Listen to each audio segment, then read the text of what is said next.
Hello students, welcome to Lucy online. আজ আমরা চলে এসেছি তোমাদের দশম শ্রেণীর পাঠ্য একটি প্রবন্ধ শ্রীপান্থ অর্থাৎ কবি নিখিল সরকারের লেখা হারিয়ে যাওয়া কালিকলম তা নিয়ে আলোচনা করার জন্য। এর আগে কয়েকটি ভিডিওতে বাকি অংশটুকু তোমাদের সাথে আলোচনা করেছি। আজ তার পরের অংশ থেকে তোমাদের সাথে আলোচনা করব। চলো তাহলে দেখে নেওয়া যাক পরের অংশটুকু। আমার মনে পড়ে প্রথম ফাউন্টেন কেনার কথা। তাহলে কবি প্রথমবার জীবনে ফাউন্টেন পেন কিনেছিলেন সেই ঘটনা বলছেন। দ্বিতীয় মহাযুদ্ধের বেশ কয়েক বছর পরের ঘটনা।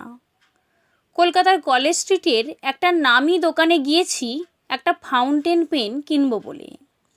কবি তাহলে ফাউন্টেন পেন কিনতে কোথায় গিয়েছিলেন? না, কলকাতার কলেজ স্ট্রিটে।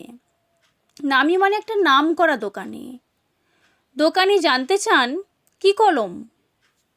পেন তো কিনবে বলে গিয়েছেন, কিন্তু কলম তো নানা রকমের হয়, কবি সেসব জানেন না।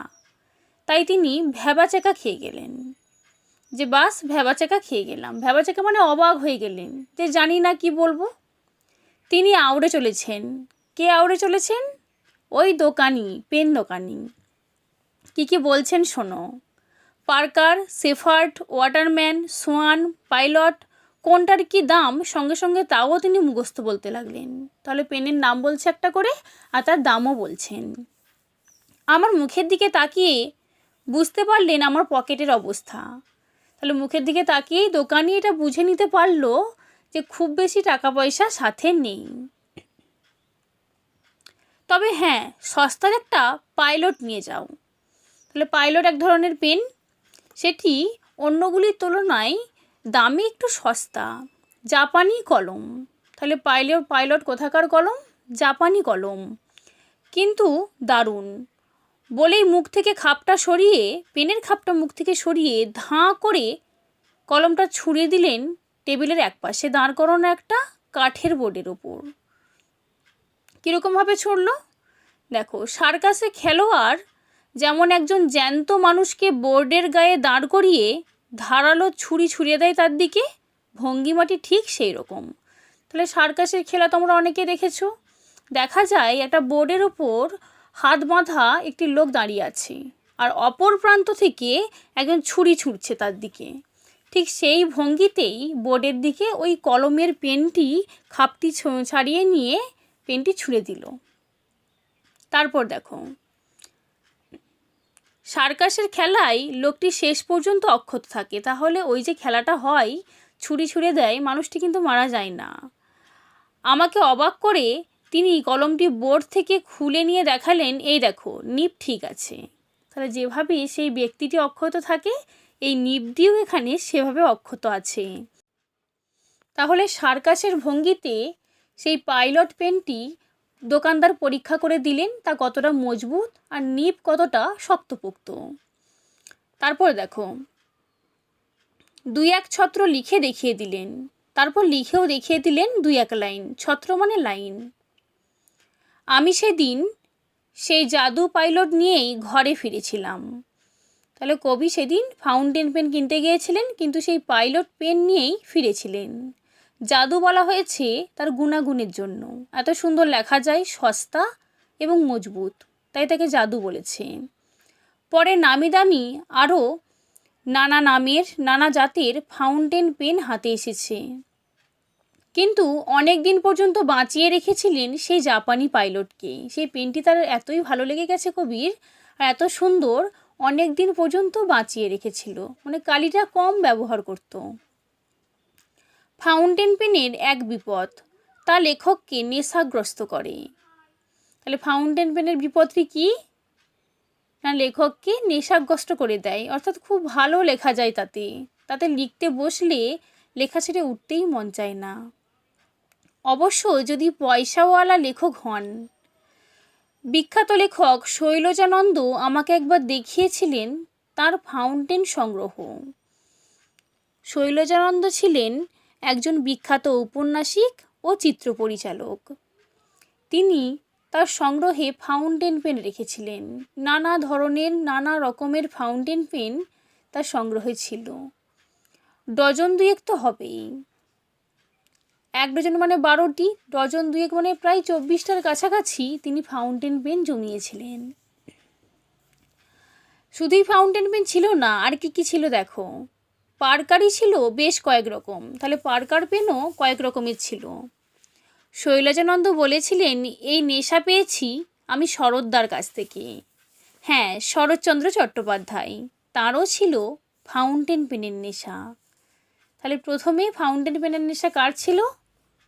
কথা সাহিত্যিক শরৎচন্দ্র চট্টোপাধ্যায়ের। তার কাছ থেকেই শৈলজানন্দের এই শখ জন্ম নিয়েছে।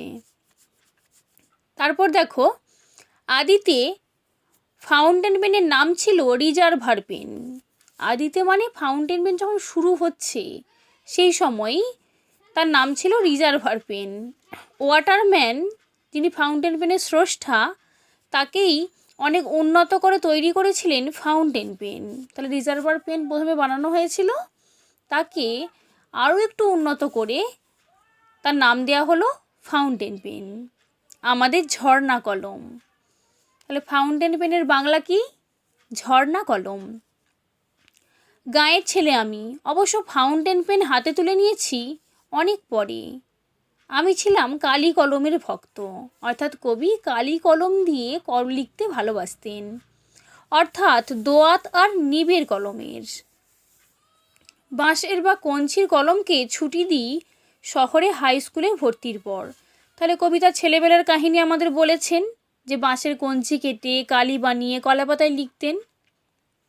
কিন্তু সেই অভ্যাস চলে গিয়েছিল কখন? না, শহরে হাই স্কুলে যখন ভর্তি হয়েছে তখন কি আর সেই পদ্ধতি নিলে চলে?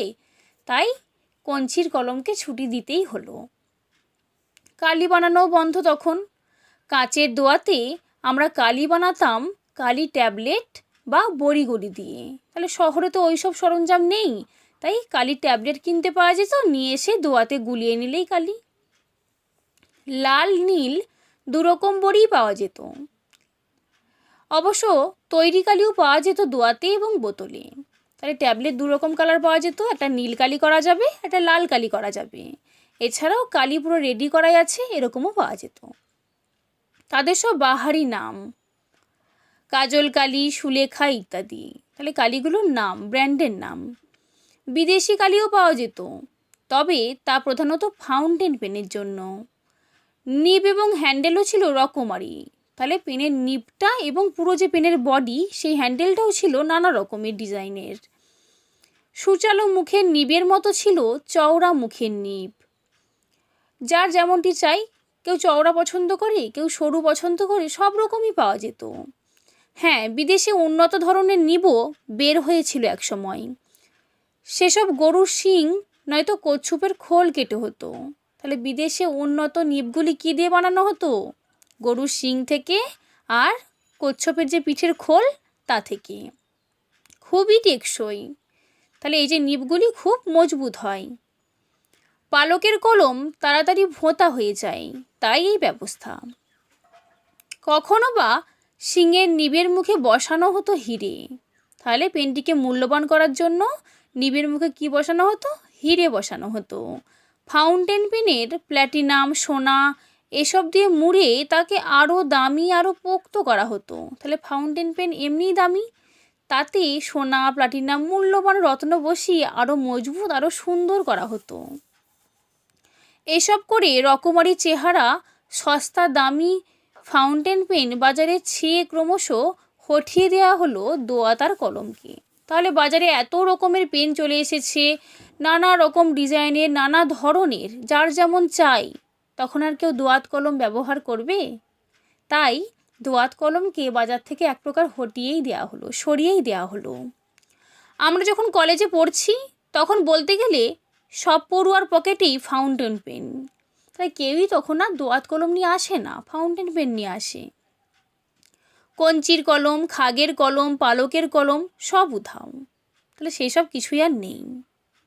সেই সঙ্গে শিক্ষিত ঘরে কিংবা অফিসে, আদালতে, টেবিল থেকে উধাও জোড়া দোয়াত কলম। সেগুলো সাজিয়ে রাখার আসবাব। তাহলে কোনো শিক্ষিত ব্যক্তির ঘরে অফিসে কি হয়, কলম প্রয়োজনীয়, থাকতো এতদিন দোয়াত কলম। কিন্তু আজকে সেই দোয়াত কলমগুলি কেবলই শো পিস হিসেবে রাখানো আছে, সাজানো দ্রব্য হিসেবে রাখা, প্রয়োজনের জন্য নয়। কালির আধার, ব্লটিং পেপার সব। এক সময়ে লেখা শুকনো হতো বালি দিয়ে, পরে ব্লটিং পেপারে। সব মিলিয়ে লেখালেখি রীতিমতো ছোটোখাটো একটা অনুষ্ঠান। তাহলে লেখালেখি করতে গেলে তার ব্যবস্থা এতই ছিল, এত ব্যবস্থা করতে হতো, তাকে একটা ছোটোখাটো অনুষ্ঠান বলা চলে। কিন্তু আজ সেই সব দিন আর নেই। দোয়াত যে কত রকমের হতে পারে না দেখলে বিশ্বাস করা শক্ত। তাহলে আমরা তো কালি কলম নিয়ে তো বললাম, কলম কত ধরনের হতে পারে আমরা জানলাম কিছু কিছু। এবার দোয়াতও নানা ধরনের হয়। কি কি দেখো, কাচের, কাঠ গ্লাসের, পোর্সেনিলের, শ্বেত পাথরের, জেডের, পিতলের, ব্রোঞ্জের, ভেরাস সিংয়ের, এমনকি সোনারও। তাহলে যে কালি রাখার পাত্র যে যেমনভাবে বানাবে, মাটির হোক বা সোনা, সেটা দোয়াত রূপে পরিণত হবে। গ্রামে কেউ দুই একটা পাস দিতে পারলে বুড়ো বুড়িরা আশীর্বাদ করতেন, বেঁচে থাকো বাছা, তোমার সোনার দোয়াত কলম হোক। সোনার দোয়াত কলম যে সত্যই হতো তা জেনেছিলাম শুভ ঠাকুরের বিখ্যাত দোয়াত সংগ্রহ দেখতে গিয়ে। তাহলে সবাই আশীর্বাদ করে না যে সোনার দোয়াত কলম হোক, কথকের মনে হতো এ বুঝি কথার কথা। কিন্তু তিনি একটা ঘটনার পর সত্যিই জেনেছিলেন যে যে সত্যি সোনা দিয়েও দোয়াত বানানো হয়। কার কাছ থেকে না, শুভ ঠাকুরের বিখ্যাত দোয়াত সংগ্রহ দেখে। আজ তাহলে এই পর্যন্তই তোমাদের এই প্রবন্ধ নিয়ে আলোচনা করলাম। হারিয়ে যাওয়া কালি কলমের পরবর্তী অংশ তোমাদের পরের ভিডিওতে আলোচনা করব। এ পর্যন্ত কারো কোনো বুঝতে অসুবিধা হলে আমাকে অবশ্যই জানাবে। ধন্যবাদ সবাইকে। পরের ভিডিওতে আবার কথা হচ্ছে তোমাদের সাথে।